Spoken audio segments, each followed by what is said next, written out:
are amazing, incredible us, celebrating the beings we choose to be. We are uniquely spectacular. We are one of a kind. Creativity oozes from our heart and our mind.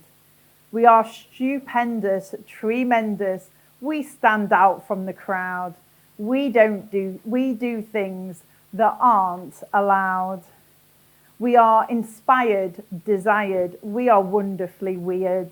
We are unbridled passion, and we are highly revered.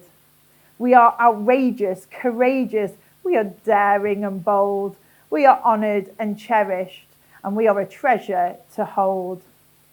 We are gifted, uplifted. We are endlessly blessed. We are sought out for the skills we possess. We are delightful, insightful. We are loved and adored. It's a bit hard when you're holding paper. We live a charmed life, and we're renewed and restored. We are grateful, elated. We are centered and wise. We are wealthy and worthy. Are we God's spirit and universe in disguise? We declare our brilliance. We won't be denied. The world cries out for what we provide. We are powerful, masterful. We are focused and clear. Life beams brighter because we're all here. We are blazing, amazing. We can't be contained. We are glorious, fabulous, a radiant flame. We choose to exude all this and much more. Our wings are spread. Now watch us soar. So I can't take any credit for that poem. I really wish I could. Wouldn't that have been amazing? But that is the Hello World poem, which I thought the techies would definitely enjoy. I saw that title. I was like, tick, yes, please. And that is by Dan Coppersmith. And my hope and dream for the kind of 30 minutes we're going to spend together is me sharing some of my own career development stories to help us all go out and soar with the careers we hope and want and desire for ourselves. So the first thing I definitely want to ask is about the last time that anyone in this room got some headspace. And I'm not just talking about the app, but if you do get on the app, kudos to you, love that. But like literally sat down in that last week and did nothing. Right, yeah, no Insta, no Twitter, or if you're really sad like me, no LinkedIn, which is my busiest social. I really need to get a life. But like literally gave yourself some space to really think about what you want from your career. Is there anyone that's done that in the last week? No. Yes. Loving you at the back. Okay, kudos, points to you. Maybe I need a prize or something to give out because I love that. But that's the crazy thing, isn't it? It's we're all here, we're all kind of really amazing, technically fantastic and career motivated people, yet how often do we really give ourselves the time to think about what we want next in that short, medium and long term? And we don't, and that's the crazy thing. And I had a bit of a heart-stopping moment this morning when Sarah did that fantastic talk and she put the career ladder up and I was like, oh no, she's doing my talk and now everyone's going to have heard it all before. Hopefully there are some differences because this is my own personal journey. But yeah, it's like, I think when we don't give ourselves some space, and this is why it's like top tip, juicy nugget as I like to call them, but if I'm being professional hints and tips, but juicy nugget is much more exciting to use. The first thing is to give your brain a break, however often feels right to you, and just really sit with what is it you're looking for in that next part of your career. Because I think so often, and why that staircase was used this morning, we're just so head down on the phone, on the laptop, and we're literally hustling, grinding our way through our career. And I am not perfect. I have been there. I have chased that grade, the ABC, the XYZ, the 1, 2, 3, and thought that all my problems career-wise were going to be resolved when I got to that next level, when I got that next title. And don't get me wrong, it's definitely nice to be rewarded for your efforts, But when was I giving myself that headspace, that time to really feel inside, is that actually what I want? You know, there's so much out there with all the systems and the career journeys and the ladders that sometimes we don't give ourselves time to really think about what we want. So on that theme of thinking about what you want, it's that visualization of what good looks like. So there was a time I was working in a career in a very, very, very large corporate. It was very hierarchical, very bureaucratic, often a little bit political. And that's where I was doing my little hustle and grind dance through my career, getting that next level. I'm working really hard to do that. And there just came a point where I was like, actually, wouldn't it be nice if I enjoyed going into work every day, that there was a sense of energy, a sense of teamwork, a sense of joy. And it was at that time that I came across a company called ThoughtWorks, who were a consultancy. I was working in-house at the time. And I had this kind of mad vision of doing something completely different, working much more collaboratively, not doing the hustle and grind dance every single day to get that next grade. And it just seemed so far away. And I think there was a great quote this morning, which I definitely put in my notes, which was like that, visualize, what was it, see the unseen, or visualize the invisible. And that's 100% the journey I went on. I started seeing a different way that I wanted to kind of be every day around my career. And I sat with what good looked like, and it was working in a very different way. And that's when I was kind of going through this career journey, and I kind of worked really hard to kind of start working towards this career that would fill me up with joy, opposed to kind of the hierarchical, bureaucratic way I was working right then. And there's some stories to share about how I brought this in.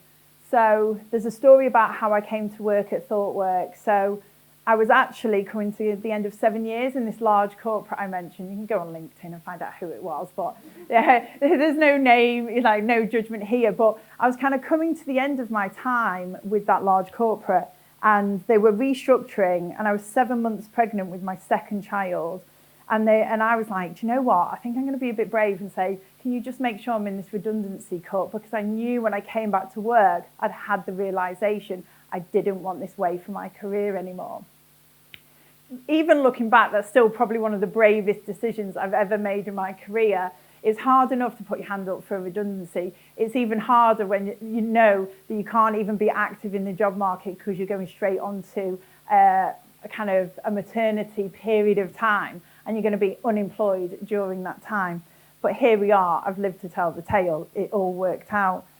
And in that time, I turned up at an event, and I think there's some key morals of the story here. I turned up at an event, and I said to ThoughtWorks, it's such a shame I can't work for you, being a consultancy and me having a young family and about to have an even bigger young family in a few months' time, because I was 7 months pregnant at that time, and it was International Women's Day, and they were hosting an event in City Tower at the time. And I kind of went and I took my CV and I said, but when I'm back on the job market, you know, I'd really love to have a conversation about working with you, because I do have this vision that there is a different way of working. And from what I see from your company, I really feel this is the place for me. And they said, you know, we're trying to be more kind of parent friendly, definitely come back and have that conversation with them. Because there was a part in the conversation when, in a very nice, polite way, I did call them out a little bit and was like, you do go around town saying how diverse and inclusive you are. Well, working parents are in that group. So, you know, just think of those. And when I came to kind of be ready to re-enter that job market, I reached out to a number of different companies. And I was just saying to Helen before, there's probably a whole other talk, it's not necessarily for now, around the journey I went on in that time that I wasn't working and I was on maternity and had ideas of grandeur when I went off of going back and being a program manager. And then as the time went on and I was kind of on redundancy and whilst on maternity leave, as I call it, even though I was out of work, and my confidence just nosedived. And at the end of it, I was like, maybe I just don't go back to tech at all. It's all a bit hard and scary. Why don't I just go and get a job in one of the local kind of department stores, or go and work for Whistles, and maybe I can get some staff discount, and that would be financially viable. But I didn't, because I know that there is such a journey ahead of me, and it's kind of picking yourself back up and really trying to reach into your own kind of confidence and resilience reserves, as we've heard today. So anyway, I ended up getting the job after having that vision of this different way of working, and it was 100% the best thing that ever happened to me. There I was working in now a company that was the polar opposite to the kind of place and the environment I'd been before. And there was actually a conversation I was having with someone that people that I'd worked with previously, when they met me, they were like, oh, you're just a consultant now. Have you never worked in consultancy? There is no such thing as just a consultant. Consultancy is hard, and there's so many other things that come about it, but it was that move out of that obsession with titles and grades in the world that we had been surrounded with. So it was so fantastic to kind of be out of that space, but so much of that remains.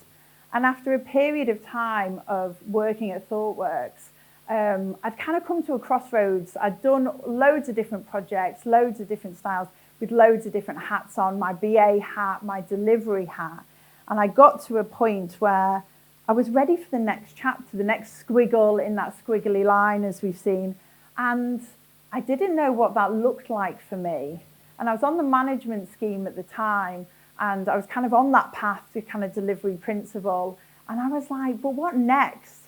I did some of the work. So I do practice what I preach some of the time, not all of the time. And I just sat with it for a minute. And for the part of this management presentation we had to do a little plan about what the next few years looked like for us in our career. And I just went totally rogue. And I was like, I just want to do more events. I want to do more speaking, because I find it really hard and scary. I want to connect more with the Manchester tech community. I want to do more in the diversity and inclusion space. I want to help more women and more people from all parts of kind of Manchester and Greater Manchester and the UK find a job in tech, and it doesn't have to be an engineering job in tech, find a job in tech that they love and enjoy and they want to get out of bed for. And I did this presentation, and it was like, well, that's fantastic, Amelia, but if you could just do your 40 billable hours and progress, and yeah, crack on, that sounds great. And I was like, there's minimal kind of time left for me with whatever I'm trying to do in my own personal endeavours every week. But anyway, I did that career plan. They said crack on. It collected some dust, as things do, on my hard drive, and time passed on. But what the real magic in the story is, kind of over 12 months later, because I'd had this crossroads, and even for someone like me that's really career focused, I really enjoy those elements of my career, I didn't know what was next, and I was struggling to articulate it myself, other than what I thought I wanted to do and what I knew would light me up and what I wanted my days to be like, and they were very different to what I was doing at the time. And that's when a job found me. So that's the magic, and these are the juicy nuggets. Give yourself time to think about it. Visualize what good looks like. What is your perfect day? What is your perfect week? And they're the things I'd done to get the job at ThoughtWorks. And then when I was looking for my next chapter after the 4 great years that I'd had there, and when I'd had that thought process and I'd wrote it down, that is the little bit of magic as well, writing stuff down. The job found me on LinkedIn. And have you ever, I'm sure a proportion of you have, when you see a job spec and you're like, whoa, and it matches even some of the terminology, and you're like, this is scary. And that is the magic, people. So I was like, this job sounds perfect. It's almost got all those random things that I presented in front of management that they, I was lucky they didn't laugh at the time. It was about doing more in the tech community, reaching out to the community, building a team, and it was bringing in all these different elements. And the moral of the story there is, you don't know what that next chapter is going to look like. You don't always know what that next squiggle is going to look like. So don't be so sheltered and shut off to the opportunities. Everyone's telling us to look up nowadays, get away from the phone. Well, I'd say that with your career, look up, look out, and see of all the different opportunities there are, because sometimes it's not behind that next title or that next grade. Like the role at the time was regional director for a company called Codurance, which is another small to medium consultancy, and they were trying to grow out their Manchester office, there is no way if I'd gone looking for my next job would I have put in regional director, because that absolute, so you have to, I can see someone thinking about this now, you almost have to inverse your think about your career, because so often we think about the role or the job title or the kind of skill set to a degree, but I want you to kind of flip that on its head and just visualize the perfect week. What are you doing? How do you feel? Who are you talking to? How are you spending your time? So that is the key. So what the funny thing is though, at the time I got this job, this great job spec in my LinkedIn inbox, and I said to my husband, oh, this great job's come through. I think I might go for it because I think it matches everything that, you know, I was waffling on about 12 months ago. But the absolute hilarity was at this time, we were just going into the pandemic. The schools had been shut. I was up the wall because the kids were at home all the time. I was at peace with some of the life decisions I've made along my career to be a working parent. So to have all of the house of cards that was my kind of family structure kind of upset was like, well, I didn't authorize this. Who enabled this? I definitely didn't sign off this change request. So there was with kids at home. I had a go live that we were in the middle of planning that had to be replanned because no one was buying any cars at the time and it was in the motor market. So all good fun. But that's the next moral of the story, is reaching into your intuition. So what comes up for you when you're thinking about some of these career decisions and career chapters and next steps? So when you're given opportunities, how often do we focus on the negative? And that was a great, like, what was it, the negativity bias or something our brains have? Like, that blows my mind. I'm always the fairly positive person. I often just kind of dive in and be like, it'll all work itself out. Sometimes it does, sometimes it doesn't, but there you go. I call them lessons rather than mistakes. So it's about getting out of your practical mind of the moral of the story here. So everything on paper would have told me not to take that job, right? I was stressed.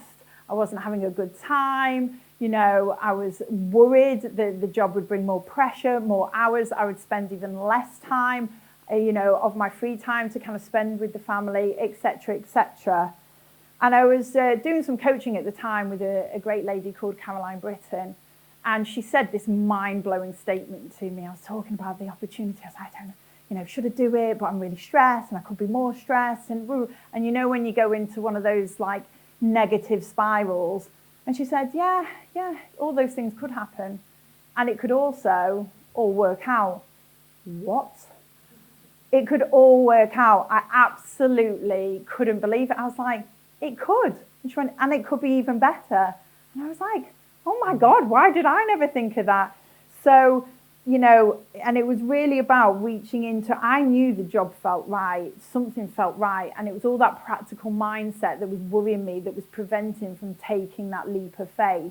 So what I'd say to you, when you get opportunities to change your career or to do something different, definitely reach inside and see how it feels, because I knew it felt right. It's just the external world around me made everything seem like it wasn't the right thing to do. But I want everyone to kind of follow their inner feelings in order to kind of follow their inner compass in making decisions. And then the other things that have served me well in terms of like helping me progress with my career is once you've had some of the thought process, you've had some of the visualization, you've written it down, and that's all the good stuff. That's all the magic, as I like to call it. That's all the art. That's all the lovely stuff. But that's the thing, I wouldn't have got that, you know, job opportunity in my LinkedIn inbox had I not kind of done some of the work as well. So there is an element of science into anything we want to do. So often when I'm looking for those new career opportunities that move out of the large corporate space back into consulting with ThoughtWorks, something I mentioned there is I do the things. And sometimes they're small and they're easy, and sometimes they're big and gnarly, but I do the things. There's a little bit of graft that we all need to do to move that dial and to move our career in whatever direction is coming up that we want to do. So some of the hard things And they're embarrassing things. You know, people look at me sometimes and like, well, Amelia, you're so confident, you're so outgoing, it's not hard for you. I'm like, trust me, life would be so much easier if, you know, I didn't do all those things. It would be so nice to go to an event, not take my CV, find the person that I want to kind of work with, you know, that is in that company I want to do. It'd be so much easier not to put your kind of self forward to do different events and things like that. But that is the difference. And especially when you're looking for your next career opportunity, what are you actually doing to have those insightful conversations with the people that you want to work with? Are you listening to their podcasts? Are you reading their blogs? Are you going to their events? Are you enjoying the pizza and the refreshments and then having that gnarly conversation that you really don't want to have, but you're going up and you're making yourself known? Because that's the amazing thing. So much will happen for you and come around for you when you let people know what your intentions are, who you are, what you're about. And even if it's not right then, it definitely will be in time. And that's the fantastic magic. And even if that person can't help you when you've done the hard things, you've taken that deep breath, you can be sure that someone will definitely, you know, help you in due course. They might pass you on to someone else and connect you with someone else. And then the final thing that's been a bit of a life lesson for me is just turning up and doing all of the above as my true, authentic self. So something that I kind of spoke about quite a lot, I was doing some kind of career development talks with a lot of the coding camps in Manchester, and I had this bit of a light bulb moment partway through one of the talks, and I was talking about my own career journey, because it did look just so shiny and polished. And I was like, no one knows the blood, the sweat, the tears, the volumes of kind of Pinot Grigio that had been drunk when everything had been going wrong. Like, yes, I did this position. Yes, I worked at this great company. But a lot of hard stuff went on behind the scenes. So I almost wanted to talk to people that it's, you know, I'm 20 years in and there's been lots of life lessons along the way. And one of the greatest ones was to just be me.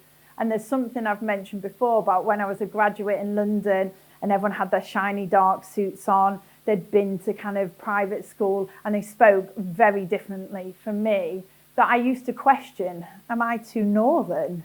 Am I too loud? Am I too energetic? Am I too overdressed? And we all know the answer is always going to be yes to all of those questions. But the fact of the matter is, I was all of those things 20 years ago. Don't get me wrong. It wasn't like I've changed ultimately. I've just stopped worrying about them less. And the difference is, I now realize that some of those things are actually what make me different. My uniqueness, my excitement and energy, even first thing in the morning, annoying as I used to think that was for my team, that even a few years ago, I would just get a bit of feedback from the team as part of the annual review. And there were times where I'd temper it down. I was like, maybe I shouldn't have had that extra coffee at Piccadilly as I bound into the office. And, you know, and some people aren't morning people. But the truth of the matter is, when I got some feedback, and this was only a few years ago, so, you know, those things were still coming up for me very recently. And the team were like, oh, we really miss Amelia when she's not here. She brings the energy, you know, she brings the drive, and that's what we need in the room. You know, there's many things I don't bring, but of the things I bring, that's it. That's unique to me, and that's what that team needs in order to fill out the kind of jigsaw that we kind of smush ourselves together with as a cross-functional team. So just do everything as yourselves, because trust me, that is the differentiator, and just know how valued that is. However and whatever those unique skills are for you personally, just know that'll be so welcome for the people that work around you, because it means they don't necessarily need to bring them those things, and they can come with their own internal, I call it a Bob the Builder toolkit, and everyone's got a unique one. I made it up on a talk sometime, and I was like, I don't know if this analogy is any good, but I seem to keep using it, so there we go. So yeah, I just kind of wanted to recap. There's some of the journeys I've been on. They're definitely the things that have kind of helped me to progress in my career. Definitely over the last 5 years, I've stopped a bit of the hustle and grind dance. I've given myself time, and the magic is that's when I've had the biggest opportunities and movements forward in my own career is doing less. Don't do the hustle and grind dance.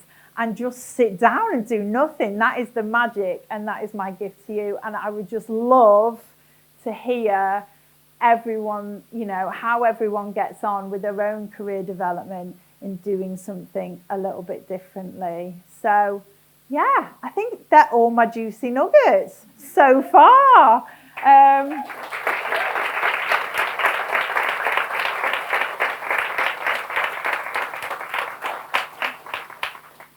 There we go. Was I on time? God, that never happened.